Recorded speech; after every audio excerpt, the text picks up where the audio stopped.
YCP is a synonym for ruckus. If they don't do ruckus, they are not called as YCP. That's how they're labeled as.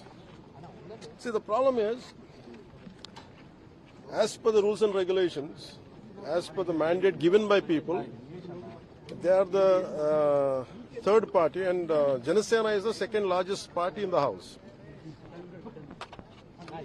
And they have to understand that they got only 11 seats. A party of 11 seats, though they had formed the government in 2019, that doesn't mean they would be given a position just for the, though they got 11 seats. Mere 11 seats, and they're not even the second largest party. Even imagine if Janasena has got 9 seats, if they got 11 seats, okay. If we're denying it, then if they're denying it, then it is understood. But the issue is not that. Issue is second. Janasena is the second largest party, and they are lesser than 10 seats lesser than us. They have to understand that. So the opposition status can never be given. But demanding, depending on they're saying the strength of votes, then they should go to Germany. Germany has a way of their democracy functions in such a way, depending percentage of votes. If they demand that way, they should go to Germany, not here. In our nation, doesn't allow that way. And also, one more thing is conveyed recently, even right now, was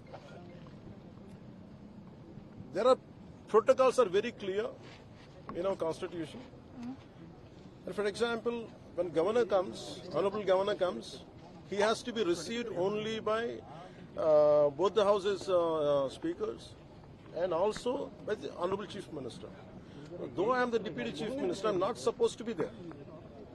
So they have to understand protocols. We cannot be violate the protocols. The issue is opposition status. It cannot be. It can be achieved or it can be given only by the strength of the seats you have, assembly seats you have. I think they are ignoring it and they want to create a ruckus out of it. So really, my request to respected members of YCPs: make sure you understand the protocols. What are the existing protocols, rules and regulations? Accordingly, I want them to behave in a dignified manner. And that too, honorable governor, he's suffering with a lot of fever for the last 1 month. Still, he made a way. I mean, that is to deliver a speech for more than 2 hours. It's a quite tough job for him. And amidst that the tough situation, these guys were raising slogan. They're trying to disrupt it.